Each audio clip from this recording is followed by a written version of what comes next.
Bonjour et bienvenue sur mon podcast My Sweet Astrology. Ici, vous trouverez des podcasts sur les événements astrologiques tels que les phases lunaires, les changements de signes, les rétrogrades, mais pas que. Ce podcast sera également orienté développement personnel car dans ma pratique de l'astrologie, bien que ce soit un outil qui aide aussi pour le prévisionnel ou encore pour les relations amoureuses, l'intérêt principal que je lui trouve, c'est le développement du potentiel, qui, une fois qu'il est sollicité de manière harmonieuse, fait que l'on attire à soi tout ce que l'on désire. J'espère vraiment que ce podcast vous plaira. Si c'est le cas, n'hésitez pas à le partager, à le noter, à laisser un commentaire. Je les lis tous, donc ça me ferait vraiment plaisir d'avoir vos retours. Je vous souhaite une belle écoute. Bonjour, on se retrouve aujourd'hui pour un nouveau podcast sur la nouvelle lune qui aura lieu le mardi 7 septembre à 2h50, heure de Paris, donc le matin, dans le signe de la Vierge. Alors, je m'y prends à l'avance pour faire ces podcasts sur les phases lunaires, sur la pleine lune et la nouvelle lune, parce que j'estime ça quand même assez important de pouvoir se préparer à ce type d'événement, puisque la nouvelle lune, c'est l'occasion de prendre un nouveau départ. Alors, c'est un cycle qui est plus féminin que masculin, puisqu'il est basé sur la lune qui représente le féminin et le soleil, lui, représente le masculin. Donc les cycles annuels que l'on vit quand on souhaite la bonne année, etc., ce sont des cycles qui sont masculins. Et tous les mois, en fait, on a l'opportunité de prendre une bonne résolution. Alors, ce n'est pas forcément quelque chose d'extraordinaire parce que c'est vrai que le mot résolution, il est toujours attribué à quelque chose de grandiose, en fait. C'est je vais déménager, je vais me marier, je vais perdre du poids. Enfin, c'est toujours des grands changements qui implique quand même pas mal de petits changements aussi dans la vie, de nouvelles habitudes. Mais si le mot résolution, il renvoie à des grands changements comme ça, c'est parce qu'il est surtout attribué à des résolutions qui sont annuelles. Et comme c'est une fois par an, forcément, on a envie de changer quelque chose d'important, si je puis dire. Tandis que une résolution, elle peut se faire toutes les semaines, tous les mois. Enfin, ça peut être l'idée de prendre un nouveau départ, juste une nouvelle habitude, juste prendre plus de temps pour soi, prendre plus de temps pour ses proches, prendre plus de temps pour son travail. Donc, ça dépend vraiment des personnes. Donc, en l'occurrence, on a une nouvelle lune qui va se produire dans le signe de la Vierge. Donc, ça veut dire qu'on va entrer dans une lunaison Vierge. Alors, la Vierge, c'est le second signe de terre du zodiaque. Donc, c'est un signe de terre et un signe mutable. Ça en fait un paradoxe en elle-même. Pourquoi ? Parce que l'élémentaire, c'est un élément qui représente la stabilité et l'ancrage. Et le mode mutable, c'est un mode qui représente l'ouverture et l'instabilité. Donc, de par sa définition, de par sa position dans le zodiaque et à la fin de l'été, parce que c'est le fait que ce signe soit à la fin de l'été qui fait de lui un signe mutable. Donc, juste par rapport à ça, déjà, la Vierge est un peu ambiguë en fait. C'est-à-dire qu'il y a un besoin d'ancrage qui est fort et en même temps, il y a une grande sensibilité, une grande ouverture d'esprit, une grande ouverture sur les autres aussi, et ça en fait un signe de service. C'est-à-dire que la Vierge, c'est vraiment le signe qui symbolise le fait d'aider les autres, le fait de mettre en place des procédés, des processus pour faciliter sa vie, bien sûr, mais aussi faciliter la vie des autres. Donc, bien évidemment, ça lui attribue toutes les qualités qu'on lui connaît, l'organisation, la planification, la rigueur, le travail, etc. Mais la Vierge, c'est aussi une grande sensibilité qui, par rapport à cet élémentaire qui cache toute la sphère émotionnelle, est quand même assez enfouie. Et au fond, la Vierge, c'est une utopique. C'est-à-dire qu'elle vise la perfection rationnelle, contrairement à la perfection immatérielle qui est symbolisée par le signe des Poissons, qui est son signe opposé. Donc, une nouvelle lune dans le signe de la Vierge, ça implique généralement, bien évidemment, ça dépend dans quelle maison et quels aspects ça va faire dans votre thème. Si ça vous intéresse d'en savoir plus, vous pouvez vous inscrire à ma formation qui est disponible, le lien est en bio, pour apprendre à analyser la nouvelle lune sur son thème. Mais en tout cas, au travers de ce podcast, bien évidemment, je ferai une analyse générale. Mais c'est vrai que très souvent, ça renvoie quand même à tout ce qui touche soit le travail, soit la santé, quand on a une nouvelle lune dans ce signe. Donc, c'est un nouveau départ qui peut impliquer une nouvelle routine en lien avec la santé, donc une nouvelle hygiène de vie, une nouvelle manière de s'alimenter, l'envie de faire plus de sport peut-être, l'envie de faire moins de sport aussi si on est blessé par exemple, le besoin de prendre des rendez-vous médicaux, de faire des check-ups, etc. Donc tout ça, ça peut être au centre de la lunaison en Vierge, mais il y a aussi toutes les questions qui sont reliées au travail. Et là, ça devient beaucoup plus complexe par rapport à la situation de chacun. Mais c'est vrai que la Vierge, elle représente le travail qui est fourni quotidiennement. Donc c'est peut-être quelque chose à revoir, quelque chose à redéfinir par rapport à son organisation quotidienne, même si ce n'est pas forcément lié au travail, dans la planification des choses, dans l'organisation de la vie privée et aussi, pourquoi pas, de la vie professionnelle. Donc cette nouvelle lune, elle va tomber le 7 septembre, donc elle va tomber à un moment où Vénus et Mercure seront dans le signe de la Balance. Donc, c'est vrai que Mercure, c'est aussi un astre qui représente l'énergie vierge, en tout cas dans l'énergie traditionnelle. Dans ma manière d'aborder l'astrologie, j'utilise l'astéroïde Chiron, qui est, à mon sens, le médecin du zodiaque, donc pour représenter l'énergie de la Vierge. Et on voit que Chiron et Mercure, de toute façon, ils sont sur l'axe Balance-Bélier, ils sont opposés, ils sont bien opposés.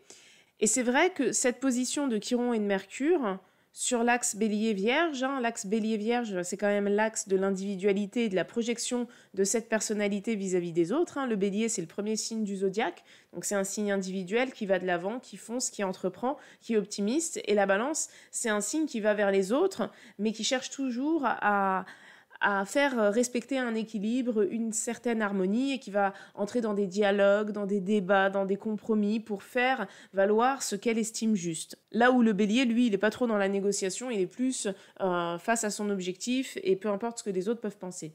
Donc, le fait d'avoir ces deux régents sur cet axe, ça va créer un tiraillement par rapport à cette pleine lune qui va être, est-ce que je négocie avec les autres ou est-ce que j'agis pour moi? Est-ce que là, je prends une décision peu importe ce que les autres vont penser, ou est-ce que je demande quand même l'avis des gens? Alors, quand je parle de l'avis des autres, parfois, il est nécessaire de consulter d'autres personnes, surtout, par exemple, je ne sais pas, pour quelqu'un qui prendrait un nouveau départ dans le travail, qui voudrait postuler à tel job et qui connaîtrait quelqu'un dans la société, des fois, c'est peut-être avantageux de partir avec des informations supplémentaires et donc de consulter une autre personne. Mais parfois, une personne peut aussi avoir des intentions qui ne sont pas forcément les bonnes pour vous et mettre les gens au courant de votre vie, de vos projets, etc. C'est pas forcément quelque chose de très conseillé. Donc, selon votre situation, bien sûr, il va falloir mesurer si, par rapport au nouveau départ que vous avez envie de prendre, est-ce que vous avez réellement besoin de l'avis de quelqu'un? Parce que très souvent, quand on se lance dans un projet, par exemple, on peut avoir tendance, pour se rassurer, à poser des questions, à demander l'avis aux autres. Alors, c'est vrai que tout le monde n'a pas ce tempérament-là, mais au moment de cette nouvelle lune, Mercure sera en Balance. Vénus sera en Balance aussi, il y aura même Vesta en Balance. Donc, le mental dans l'énergie Balance, il y a vraiment l'idée que, par rapport aux idées qu'on peut avoir, justement, on puisse douter, parce que le signe de la Balance représente l'indécision, et par conséquent, on peut avoir envie de solliciter l'avis des autres. Seulement, l'avis des autres, c'est aussi l'avis, en deux mots, des autres. Donc, ça peut être parfois constructif, mais il faut quand même constater que très souvent, ça ne l'est pas. Donc, si vous êtes face à une décision que vous devez prendre dans votre vie ou un changement que vous avez envie de mettre en place, parce que ça peut être un changement, vu que cette nouvelle lune, elle est au trigone d'Uranus et de la lune noire, il faudra bien réfléchir si l'avis d'une tierce personne est nécessaire. Après, bien sûr, si vous avez un projet, je ne sais pas moi, dans la construction, par exemple, ou dans un achat immobilier, forcément qu'il faut consulter un professionnel. Mais c'est vrai qu'avec l'énergie Balance, je pense plus, surtout avec Mercure, qui est quand même le symbole de la fraternité, je pense plus à des discussions qui seraient peut-être inutiles vis-à-vis de membres de la fratrie ou vis-à-vis d'amis proches, etc. Parfois, on a envie de poser des questions pour se rassurer soi, mais au final, la personne, son avis, on n'en a pas vraiment besoin. Notre choix, il est déjà fait. Donc ça peut être un peu le risque de cette nouvelle lune. Et on voit aussi que Mars est dans le signe de la Vierge au moment de cette nouvelle lune. Alors, c'est vrai qu'on ne peut pas parler d'une conjonction, puisque Mars est quand même à 24 degrés du signe de la Vierge. Mais quand même, Mars est dans la même dynamique que la nouvelle lune, donc une dynamique sérieuse, le besoin d'agir par rapport à des choses réalistes. Et Mars se trouve au trigone de Pluton, donc ça renforce la détermination, ça renforce aussi la possibilité à faire durer l'effort sur le long terme, parce que Pluton, c'est aussi la régénération. Donc, c'est vraiment un aspect qui est très solide, hein, surtout quand il se produit dans des signes de terre, hein. Donc là, on a Mars dans le signe du travail et on a Pluton dans le signe de l'autorité, hein, dans le signe du contrôle. Donc, c'est un aspect qui est vraiment favorable pour prendre un nouveau départ qui pourrait avoir des résultats fructueux sur le long terme. C'est-à-dire que toutes les lunaisons qui démarrent dans des signes de terre, de toute façon, en général, les résultats, c'est pas quelque chose qui vient tout de suite. Le signe du taureau, c'est un signe qui est souvent relié aux finances, relié aussi à tout ce qui est vénusien, donc les sentiments. Quand on démarre une relation, quand on démarre un investissement, on n'a pas la relation souhaitée ou l'argent qu'on souhaite gagner tout de suite, forcément, parce que c'est quelque chose qui cultive en fait, que ce soit une relation ou des finances ou un business, c'est effectivement quelque chose qui se cultive. Pareil pour l'énergie de la Vierge, quand on commence par exemple, je sais pas, un nouveau travail, eh bien, on doit prendre ses marques, on n'est pas forcément tout de suite à l'aise, on ne connaît pas tout de suite les gens, on ne connaît pas tout de suite tous les process, etc. Il y a une phase d'apprentissage. Et pareil par rapport au niveau de la santé. Si par exemple, on commence un rééquilibrage alimentaire, eh ben, on n'a pas des résultats sous 2 jours. C'est normal. Donc, tout ce qui touche l'élémentaire, c'est quelque chose qui prend du temps, mais c'est aussi quelque chose qui dure dans le temps, une fois que c'est bien ancré. Donc c'est vraiment la symbolique de l'humain et de ses habitudes. On dit qu'une habitude, elle met 21 jours pour être acquise. Ça tombe bien, une lunaison, ça dure 28 jours. Donc si on se fixe un objectif sur 28 jours, eh bien ça peut devenir une habitude effectivement. Donc en tout cas, Mars... Alors, je parle pour le thème de Paris, hein, enfin de la nouvelle lune à Paris, donc ça concerne toutes les personnes qui sont en France métropolitaine, en Suisse ou en Belgique aussi. Si vous êtes aux Antilles, au Canada ou ailleurs, forcément que ça ne sera pas pareil, mais en tout cas, j'ai la carte du ciel sous les yeux, la nouvelle lune, le 7 septembre 2021 à 2h50 à Paris, le milieu du ciel, il est en bélier à ce moment-là. Donc, ça veut dire que Mars représente le milieu du ciel. Donc, il y a quelque chose qui peut être atteint et quelque chose d'individuel plutôt que de collectif, en tout cas, au cours de cette lunaison. Donc ça, c'est pour tous les aspects qui sont quand même bénéfiques. Alors, j'insiste un peu plus sur le trigone de cette nouvelle lune à Uranus. Donc, c'est vrai que Uranus, comme tous les astres lents, c'est-à-dire Neptune, Jupiter, Saturne et Pluton, ils vont tous rétrograder, enfin ils sont tous en rétrograde au moment de cette nouvelle lune, donc c'est vrai qu'il n'est pas au maximum de sa puissance, mais quand même, Uranus c'est la planète qui annonce les changements, c'est la planète qui représente Jupiter et Saturne qui se trouvent en Verseau, puisqu'elle représente l'énergie Verseau. Donc, dans la carte du ciel de la nouvelle lune à Paris, elle représente la maison 8, donc ça peut impliquer effectivement un changement très intéressant. Donc, comme c'est en harmonie avec la nouvelle lune, le nouveau départ en Vierge, qui peut être mis en place à ce moment-là, il peut impliquer un changement qui, pareil, durera sur le long terme, parce qu'Uranus est dans un signe de terre, un changement plutôt favorable. Donc, par rapport au contexte général, on sait aussi qu'il y a beaucoup de choses qui se posent dans le monde actuellement par rapport à la santé, hein, bien évidemment. Donc cette nouvelle lune, elle est vraiment à surveiller. Il faut savoir que le signe de la Vierge et le signe du Verseau ont quand même un point commun, c'est-à-dire que la Vierge, elle représente le travail, mais elle représente aussi les travailleurs. Elle représente le labeur, les difficultés au travail, tout ce qui touche aux manifestations comme les gilets jaunes, par exemple, les manifestations faites par rapport à des revendications liées au travail, c'est vraiment l'énergie de la Vierge. Enfin, je dis le travail, mais aussi la santé. Donc, toutes les manifestations qu'on peut connaître en France par rapport au pass sanitaire, etc., c'est purement relié à l'énergie Vierge. Et l'énergie Verseau, elle représente les groupes. Donc les groupes, peu importe le groupe en fait. Donc c'est vrai que le peuple, entre guillemets, peut être représenté par ces deux énergies. Donc comme la nouvelle lune, elle a lieu dans ce signe de la Vierge et qu'elle est en harmonie avec Uranus qui représente Jupiter et Saturne qui se trouvent dans le Verseau, ça peut impliquer, une fois de plus, si les choses sont faites de manière sérieuse, constante, eh bien un changement ou une évolution qui sera favorable au peuple. Par exemple, il y a beaucoup de personnes qui m'écrivent pour me demander si la vaccination sera vraiment obligatoire sur le long terme, etc. Donc bon, ça c'est quelque chose, c'est difficile de répondre. Mais néanmoins, cette nouvelle lune, par exemple, qui tombe le 7 septembre, de mémoire, il me semble que tout le personnel soignant doit être vacciné le 15 septembre, eh bien, ça peut être un indicateur, si il y a des personnes qui ne lâchent pas et qui revendiquent le fait de ne pas vouloir se vacciner, qui tiennent leur parole jusqu'au bout, en étant vraiment ancrées par rapport à ce qu'elles veulent, eh bien, ça peut indiquer une évolution en leur sens. Seulement, il faut savoir que tout ce qui passe par l'énergie vierge, ça demande du travail, ça demande des sacrifices, et c'est pas quelque chose de facile. Et quand on sait que derrière, il y a des personnes aussi qui, comme tout le monde, ont besoin d'argent pour vivre, etc., il y a plein de personnes qui soit n'ont pas la force, qui soit ne peuvent pas se permettre de prendre une telle direction. Donc ça, c'est quelque chose de très personnel. Hein. Je parle par rapport au contexte national, hein. Mais d'un point de vue personnel, ça jouera bien évidemment sur chacun d'entre nous d'une manière différente. Quand je prends la carte de la France, alors tout ce que je vais dire à partir de maintenant, vraiment, c'est à prendre avec des pincettes, hein, parce que tous les astrologues ne sont pas d'accord pour définir la carte d'un pays. Ce que j'ai décidé de prendre, c'est la carte de la 5e République française.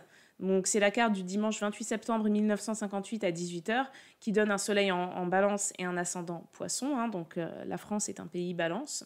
Eh bien, par rapport à cette carte, on voit que la nouvelle lune en vierge, elle tombe dans la maison 6. Et la maison 6, c'est la maison du quotidien, du travail, etc. Donc même au niveau du pays, ça peut impliquer un nouveau départ par rapport à tout ce qui est relié à la santé, tout ce qui est relié au travail, etc.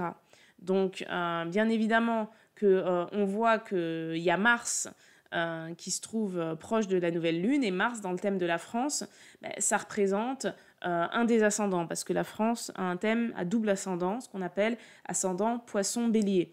Alors, c'est-à-dire, je vous explique pour ceux qui ne le savent pas, que dans la carte du ciel, l'ascendant est à 17 degrés 44 poissons, et la maison 2 commence à 7 degrés 49 taureaux, ce qui fait que le signe du bélier est totalement intercepté dans la maison 1, et on parle alors de double ascendant ou d'axe intercepté. Donc voilà, donc c'est quelque chose qui pourrait vraiment toucher le cœur de la France, hein, si je puis dire. En tout cas, il y a quelque chose à changer, hein, parce que bien évidemment que Uranus en taureau, dans le thème de la France, hein, ça tombe dans la maison 2, hein, donc dans la maison des finances. En même temps, ça peut faire référence aux finances pour les hôpitaux, par exemple, aux moyens qui sont déployés, en tout cas en matière d'argent pour les hôpitaux. Donc il y a quelque chose qui pourra se produire. Mais il est possible qu'un changement au niveau de la politique ait lieu avant, soit une annonce, soit un changement de ministre, ou quelque chose d'assez fort, aux alentours du 28 août, je crois, mais j'en avais parlé dans le podcast sur l'entrée de Mars en Vierge. Donc, pour en revenir à cette nouvelle lune, il y a un aspect qui est très important quand même, c'est l'opposition à Neptune. Alors Neptune, il est en Poisson, hein, c'est pas nouveau, hein, ça fait des années, mais là il est bien opposé à cette pleine lune, il est opposé à Mars également, et il faut se dire que Neptune il est très fort parce qu'il est dans son signe, le signe des Poissons. Donc une opposition à Neptune par rapport à ce nouveau départ, ça peut créer du doute et teinter les envies d'idéalisme, mais d'idéalisme profond, c'est-à-dire que on est dans les énergies inconstantes du signe des Poissons, on est dans le flou neptunien, on peut avoir des objectifs, des idéaux, etc., des choses qui sont complètement déconnectées des réalités. Ça pourrait, par exemple, pour représenter la France, Neptune, c'est le maître d'ascendant. Donc, c'est le libre arbitre de la France, hein, si je puis dire. Et qui représente le libre arbitre de la France, les décisions de la France, c'est le président qui les représente. Donc, ça pourrait impliquer une décision gouvernementale, mais qui est complètement à l'ouest des réalités, complètement impossible à mettre en place, par exemple, comme par exemple la vaccination obligatoire des soignants, parce que rien que l'autre jour, je parlais avec une infirmière qui me disait que dans son hôpital, il y avait à peu près entre 60 et 70% des soignants qui étaient vaccinés et que les autres ne comptaient pas spécialement le faire. Honnêtement, ça me paraît irréalisable que les chefs de service disent à 30% du personnel, écoutez, vous n'êtes pas vacciné, venez pas travailler, sachant qu'ils sont déjà en sous-effectif. Donc ça peut être quelque chose comme ça. Surtout que cette nouvelle lune, elle a lieu le 7 septembre, mais la lune ensuite, elle va avancer. Donc elle va se retrouver conjointe quelques heures après dans la journée du 7, parce que la nouvelle lune, elle a lieu tôt le matin. Elle va se trouver conjointe à Mars, après elle va se retrouver conjointe à Mercure, etc. Donc ça va impliquer des changements, bien évidemment. Et le 17 septembre, donc ce sera un vendredi, la Lune, elle sera conjointe à Saturne. Donc Saturne, ça représente l'ordre établi, ça représente la structure, hein, ça représente le chef. Seulement cette conjonction de la Lune à Saturne, elle sera au carré d'Uranus, donc au carré du changement qui était annoncé par la nouvelle Lune et qui semblait quand même être quelque chose d'harmonieux. Là, la Lune est au carré, donc ça va réveiller l'énergie de Saturne, si vous voulez, pour réveiller le carré de Saturne à Uranus. Et de l'autre côté, Vénus aura avancé dans le zodiaque et elle se trouvera en Scorpion.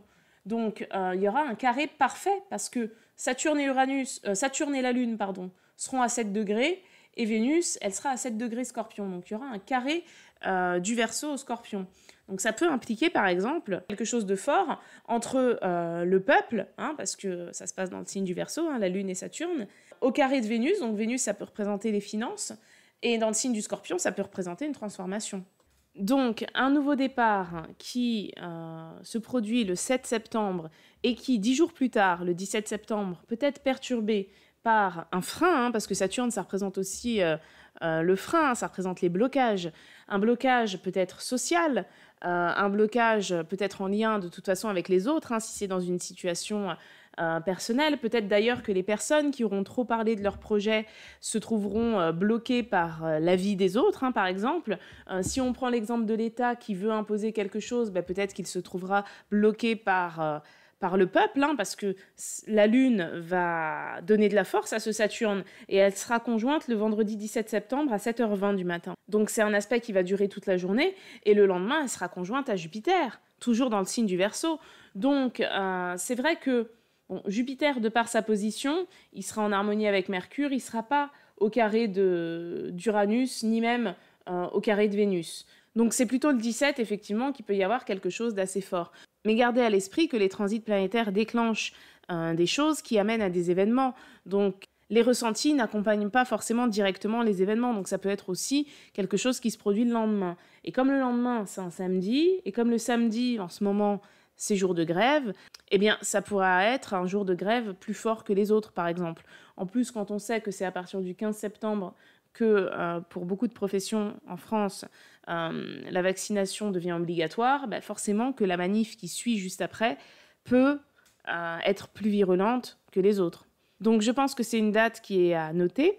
Et vraiment, ce qui est à prendre en compte pour cette nouvelle lune, c'est que ce nouveau départ, il peut être fortement impacté par Neptune. Vraiment, les idéaux peuvent être très forts. De toute façon, on le voit avec Jupiter, on l'a vu quand Jupiter était en Poisson, ça a été une période de relâchement pour beaucoup de personnes. Au niveau national, ça s'est vu, au niveau international, ça s'est revu aussi. Il y a beaucoup de choses qui ont été prises à la légère. Il y a eu beaucoup de suppositions qui ont été prises comme des acquis, par rapport à la santé nationale, par rapport aussi à des choix de vie personnelle, etc.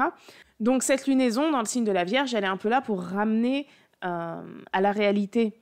Mais elle va être un peu perturbée par ce Neptune qui, lui, n'a pas envie de revenir à la réalité, si je puis dire. Et ça aura des conséquences l'année prochaine, surtout parce que l'année prochaine, Jupiter fera son transit en Poisson, il le fera de manière très rapide, vraiment très rapide. Il entrera très rapidement en Bélier et il y restera une grande partie de l'année 2022 en Bélier. Mais la période où Jupiter et Neptune seront conjoints, alors là, on va être dans un idéalisme très fou, très très fou. C'est-à-dire qu'il y a des personnes qui vont être complètement déconnectées de la réalité terrestre, qui vont suivre des idéologies, de la spiritualité ou des religions et agir uniquement en fonction de choses complètement utopiques par rapport à leurs envies, bien sûr. Alors après, c'est vrai aussi que ce transit, il invite à un éveil spirituel très très fort. Donc il y a des personnes qui auront même des grandes révélations spirituelles.